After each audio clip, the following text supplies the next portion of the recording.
On today's episode, Tesla is expanding in Texas with a new lithium facility. Giga Berlin gets a new train and updated production targets. The virtual power plant is helping California's grid and making cash for owners. Plus, Tesla's supercharging network is about to get much bigger and better. So, let's get going.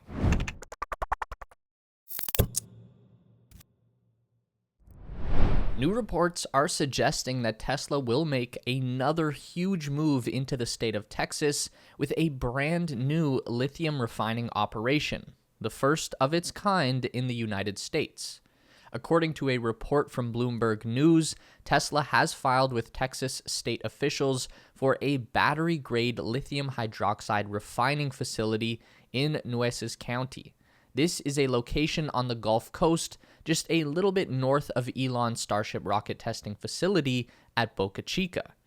The company is currently seeking tax incentives from the state controller's office, and that's how we found out about their plan.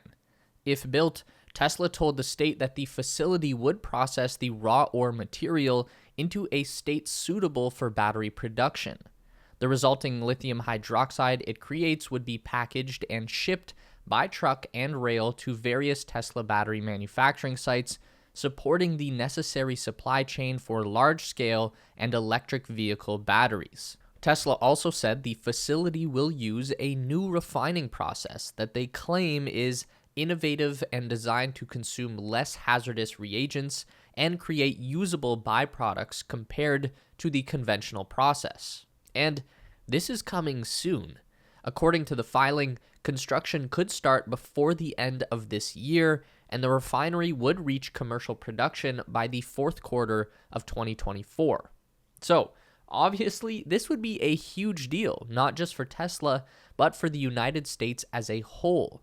We know that the majority of the world's lithium is sourced from Australia and South America, but the vast majority is processed into battery-grade material in China. That's bad because, as you are probably aware, we as Western nations do not have the greatest relationship with the Chinese Communist Party at the moment. Not to mention the very obvious complications with having our raw material shipped across land and sea to be processed in China, and then shipped yet again to reach your battery factory here in North America. We know that there's already more than enough lithium right here in the United States and especially in Canada. So if we can finally process it here as well, then we're good to go for battery supply. This is something that Elon has been not so subtly trying to convince people to get involved in. During Tesla's second quarter earnings call this year, Elon said, quote, "I'd like to once again urge entrepreneurs to enter the lithium refining business. The mining is relatively easy, the refining is much harder. So it's basically like minting money right now. There's like software margins in lithium processing right now," end quote. He's referring to the fact that lithium has spiked in price by around 400% over the past year. Back on the Q1 2022 webcast, Elon said that lithium is responsible for quite a bit of the cost of growth in battery cells and became the single biggest cost growth factor for Tesla this year. Elon has had his own lithium ambitions in the past. In 2014, Tesla tried and failed to buy a lithium startup for $325 million. And you might remember that at Tesla's Battery Day event in 2020, Elon announced that Tesla had acquired lithium claims on 10,000 acres of Nevada desert. And he said that Tesla had plans to implement a new process to mine and refine the lithium into a battery-grade material. As far as we know, nothing ever came of that, but Tesla has recently issued a lot of contracts to secure a supply of lithium. If they can at least move the processing in-house, that would be a big step for the company in furthering vertical integration. By the way, if you're enjoying the content we create here on the Tesla Space and would like to support us, check out our Patreon page. We've got some exclusive perks for our Patreon supporters, and it helps us grow the team and continue producing this content. Tesla has announced that they will leverage freight trains to increase the efficiency of Giga Berlin and massively decrease the factory's carbon footprint. At a recent public information session with the local residents of Brandenburg, Tesla showed off a rail logistics plan that will move cars out of the factory at a rapid pace and bring in new parts and supplies. So, the plan is to set up a new freight yard at Giga Berlin that would have 6 loading tracks that could allow for 3 trains to be loaded simultaneously with newly built Tesla vehicles.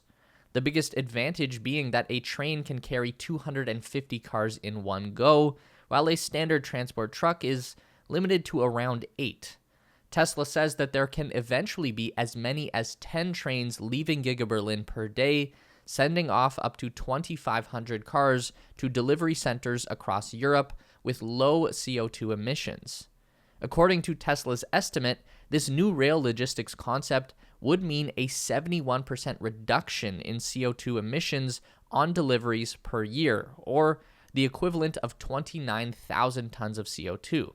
And with the same freight station, Tesla says all kinds of goods can be delivered to Giga Berlin in a CO2-friendly manner as well, including container goods and raw materials.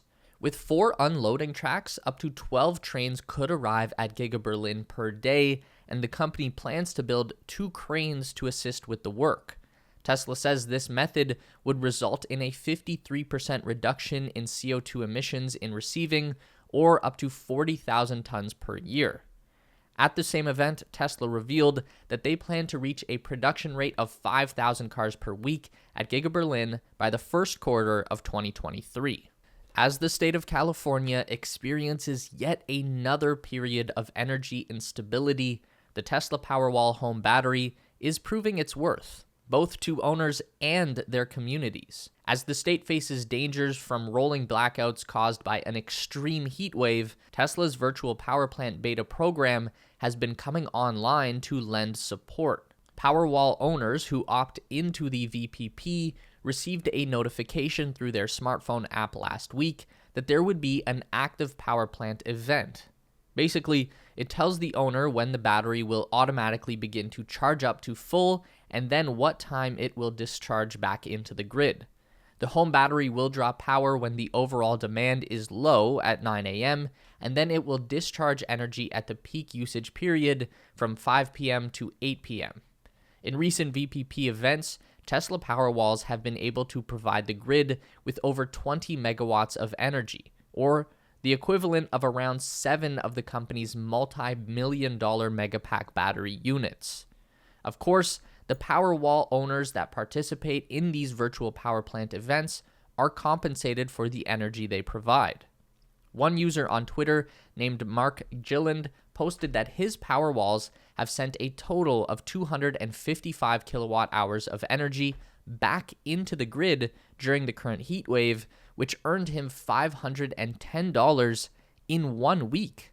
He says that was more than enough to cover his monthly payment on the batteries and rooftop solar hardware.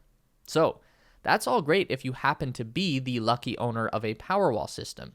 But unfortunately for the rest of us, these home batteries have been very difficult to get our hands on. But that might change soon. A recent meeting with Tesla employees has revealed that Gigafactory Nevada is hitting its stride in the production of the company's battery storage products like the Powerwall and Megapack. According to audio that was shared with CNBC, Giga Nevada is currently exceeding 6,500 Powerwalls per week. Elon Musk recently posted on Twitter that he would consider opening up Powerwall orders if supply increased. As of right now, they are exclusive to customers who also buy Tesla's rooftop solar system. Tesla is leveraging new funding grants from the California government to build 4 gigantic new supercharger stations, with 3 of them set to become the largest EV charging stations in the world and the biggest location in Coalinga, California, growing to accommodate 164 total charging stalls.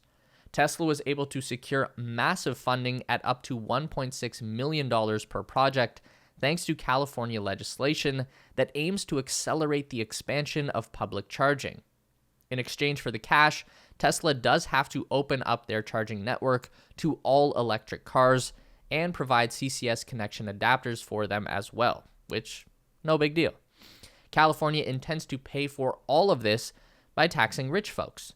Their new Proposition 30 will allow residents to vote on a tax increase on those who make over $2 million annually to fund EV incentives and charging infrastructure. According to recent polling, 63% of respondents supported the proposition, so it is likely to pass. And don't feel too bad for the rich people. Their tax rate would only increase from 13.3 to 15%. In other news, we've got our first look at Tesla's V4 supercharger. Tesla is believed to be ramping up production of the new charger in order to start deployment across the US soon.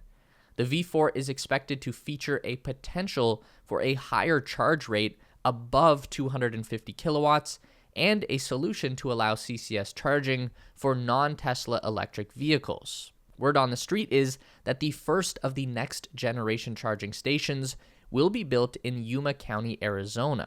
According to the building permit, Tesla plans for the station to have 40 stalls, including one fit for vehicles towing a trailer.